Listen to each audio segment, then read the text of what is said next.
જૂનાગઢ શહેર અને જિલ્લા કોંગ્રેસ દ્વારા શહેરમાં આવેલ દોમડિયાવાડી ખાતે પરિવર્તન વિશ્વાસ સંમેલનનો કાર્યક્રમ યોજાયો। જૂનાગઢ શહેર અને જિલ્લા કોંગ્રેસ દ્વારા શહેરમાં આવેલ દોમડિયાવાડી ખાતે પરિવર્તન વિશ્વાસ સંમેલનનો કાર્યક્રમ યોજાયો।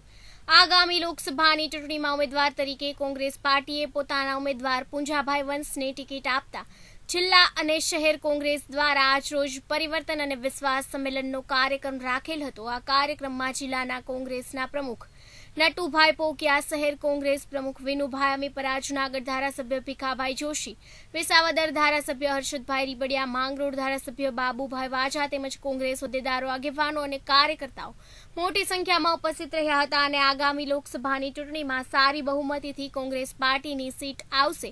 જૂનાગઢ સીટ પૂંજાભાઈ વંશના ફાળે આવશે તેમ જણાવ્યું હતું। કોંગ્રેસના પરિવર્તન વિશ્વાસ સંમેલન પૂર્ણ થયા બાદ કોંગ્રેસ દ્વારા મોટી અને વિશાળ સંખ્યામાં રેલી યોજી કલેક્ટર કચેરીએ જૂનાગઢ કોંગ્રેસના ઉમેદવાર પૂંજાભાઈ વંશ લોકસભાની ચૂંટણી લડવા માટે પોતાની ઉમેદવારી નોંધાવી ફોર્મ ભરેલું હતું।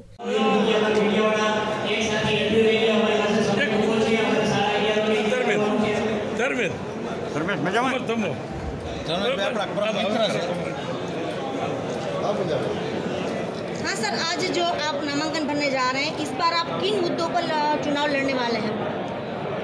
नरेंद्र मोदी प्राइम मिनिस्टर बनने के बाद राष्ट्र में इतने मुद्दे हैं कि 2014 का लोकसभा चुनाव में इस वक्त का वड़ा प्रधान का उम्मीदवार नरेंद्र भाई को घोषित किया था और जाहिर सभाओं में और रैलियों में नरेंद्र भाई ने जो वायदे किए थे, जो वचनों किए थे देश की जनता को 5 वर्ष पूरा होने के बाद बावजूद भी आज एक भी वायदा, एक भी वचन नहीं पूरा है। इतने जो गिनने जा रहे हैं तो घंटे तक हम बोलते रहे फिर भी वो पूरा नहीं होगा। इतना मुद्दे हमारे पास है, लेकिन मुख्य मुद्दा जो है देश का किसानों का है। शिक्षित बेरोजगार 2 करोड़ नौकरियों को देने का वायदा किया था।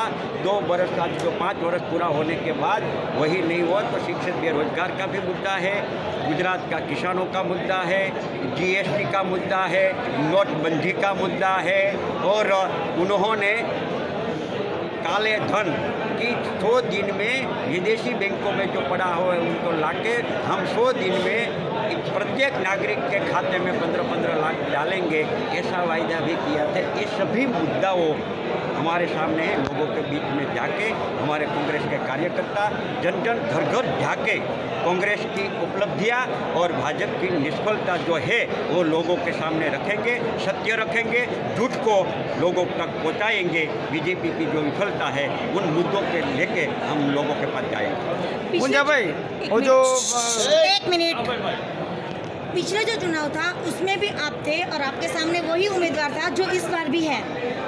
आपकी हार हुई थी, इस बार आपको लगता है कि आपकी जीत होगी? आपको किन लोगों का मत ज़्यादा मिलने वाला है?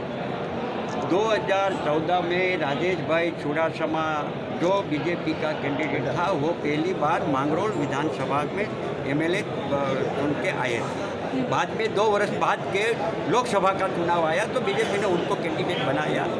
2014 के लोकसभा में मैं सत्तावार हूँ, मैं कांग्रेस का उम्मीदवार नहीं था। पहले जसूभाई बारड़ को कांग्रेस ने घोषित किया था। 8-10 दिन बाद के जसूभाई बारड़ ने कहा कि भाई मेरे बदले पूजा भाई को लड़ा हो तो पार्टी हाईकमान ने बाद में मुझे कहा कि भाई आप चुनाव लड़िए। तो मैंने चुनाव लड़ा और राजेश भाई पहली बार आखा देश, समग्र देश में जो माहौल था, वो जो चेहरा था वो नरेंद्र भाई मोदी का चेहरा था देश में, वो चेहरा पे इलेक्शन लड़ा गया था। और इस वजह से गुजरात की 26 सीट बीजेपी को मिली थी, कांग्रेस को एक भी सीट मिली नहीं थी। इसमें मैं भी जूनागढ़ में शामिल था। लेकिन 2014 का मुद्दा नरेंद्र भाई मोदी का चेहरा और 2019 का जो चुनाव है, 2019 का लोकसभा का चुनाव में नरेंद्र मोदी का चेहरा चलने वाला नहीं है। जो मुद्दा उन्होंने प्रजा के समक्ष रखा था वही मुद्दा आज हम प्रजा के सामने जाके, घर घर जाके, जन जन जाके वो मुद्दा उनके सामने रखेंगे और लोग कांग्रेस को वोट करेंगे। जूनागढ़ में अगर आप जीत गए तो जूनागढ़ के लिए आप क्या करेंगे? मैं 6 बार का MLA हूँ।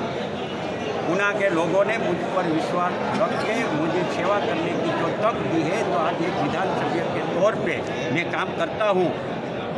इस लोकसभा के चुनाव में जूनागढ़ लोकसभा के मत क्षेत्र में जो मतदार भाई बहन थे वो कांग्रेस को वोट देके पूजा भाई को सांसद करके दिल्ली भेजेंगे।